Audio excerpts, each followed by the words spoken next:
News every 15 minutes, weather every 10, and sports twice an hour. Newstalk, KGVO, AM 1290 and 101.5 FM. You're listening to Montana Morning with Peter Christian. $50,000 bail for a man who allegedly beat and strangled his girlfriend. Good morning, everyone. Montana Morning, congratulations, you made it. It's Friday, August 26, 2016. Right now we have a partly cloudy sky. The sun's just beginning to come up now. We have 43 degrees in Missoula. Our newscast this morning, sponsored by Western States CAT, where professionals and do-it-yourselfers alike go for professional advice, service, and exceptional quality. Go Grizz. 32-year-old Kenneth Adams appeared in Missoula Justice Court yesterday, charged with felony aggravated assault after allegedly beating and strangling his girlfriend until she thought she was going to die. Deputy Missoula County Attorney Brittany Santorno asked Judge Marie Anderson for $50,000 bail. This defendant strangled his victim to the point of unconsciousness and punched her several times in the face. At the time, her 3 young children were present. The victim stated that she thought she would have died had the officers not responded while the assault was in progress. Santorno related Adams' criminal history and the fact that he was highly intoxicated at the time of the attack. Alcohol monitoring, as his BAC was .345 at the time of this offense, and we'd also be requesting GPS if he is released and he be restrained from contact with the victim. Judge Anderson set bail at $50,000 and ordered Adams to appear again on September 8th. During their search for a stolen vehicle Wednesday morning, Missoula police discovered a possible forgery case. Public Information Officer Travis Welsh has more. Officers received information that 2 people who had been determined to be suspects in a previous car theft were presently under the Russell Street Bridge on the south side. The officer did go down and find the 2 people that had been described. He was able to identify them, male and a female, and also determine that they were the suspects in the car theft.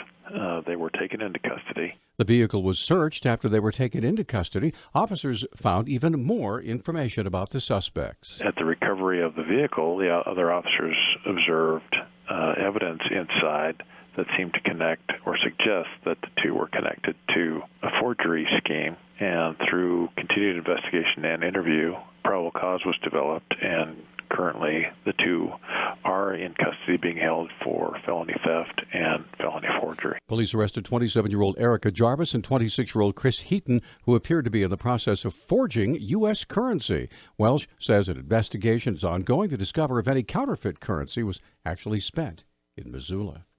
Interior Secretary Sally Jewell hiked to see the stunning view from the Hidden Lake Overlook at Glacier Park to celebrate the 100th anniversary of the National Park Service yesterday. During yesterday's visit, Jewell also met with scientists to learn more about how climate change could be causing the glaciers to disappear as soon as 2030. Jewell said that climate change is a concern for the future of other national parks from Alaska to the Florida Everglades. She's also attending the 100th anniversary celebration and concert featuring Emmylou Harris and John Prine at the Roosevelt Arch in Yellowstone National Park during her visit. The Copper King fire has been burning for almost a month, but the blaze is now only 13% contained.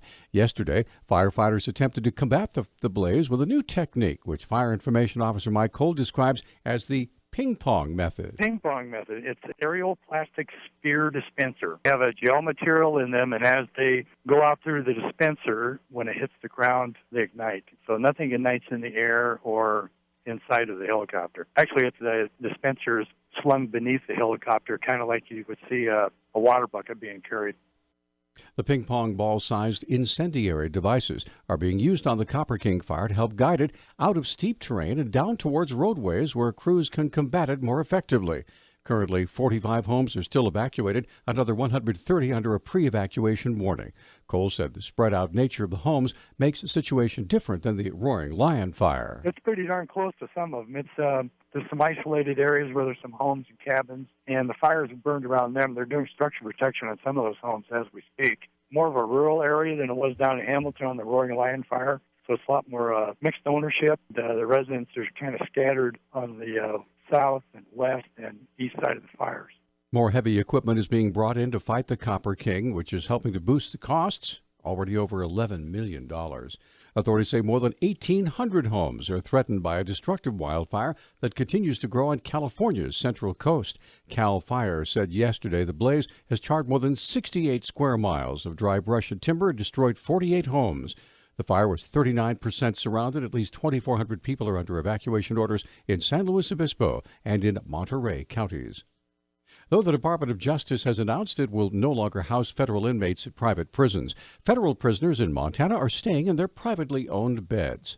Montana Standard reports 95 of the 550 beds at Crossroads Correctional Center, a privately run mixed security state prison at Shelby, are held for federal prisoners. Those prisoners come from the U.S. Marshal Service, not the Bureau of Prisons, and therefore are not affected by the Department of Justice's decision. Assistant U.S. Attorney for the District of Montana, Melissa Hornbein, said Montana's federal inmates are either being held before sentencing or after sentencing, but before they've been assigned to a federal facility. Missoula and 8 other counties went into severe drought conditions yesterday. That's according to the Department of Natural Resources and Conservation.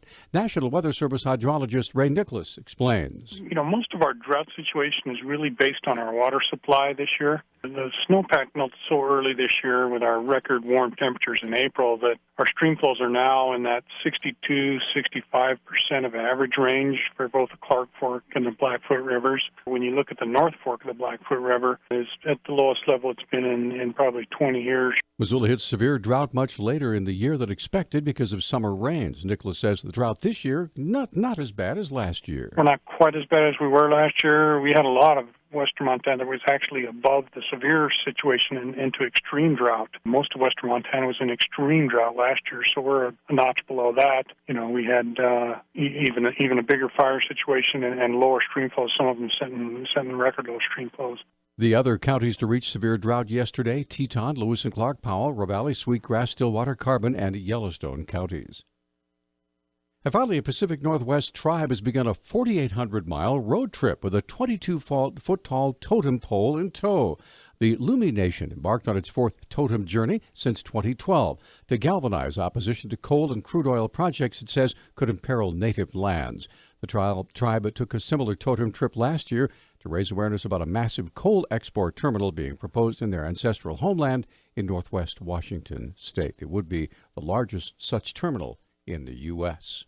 Our News Talk time now, 6:12. News Talk, KGVO. Missoula's official weather station. Mostly sunny skies today with our high temperatures in the upper 70s, close to the 80-degree mark. Tonight, lows will drop into the mid-40s. Partly sunny on Saturday. It will be breezy with wind gusts up to 20 miles per hour. I'm meteorologist Brooke Foster for Missoula's KECI 13.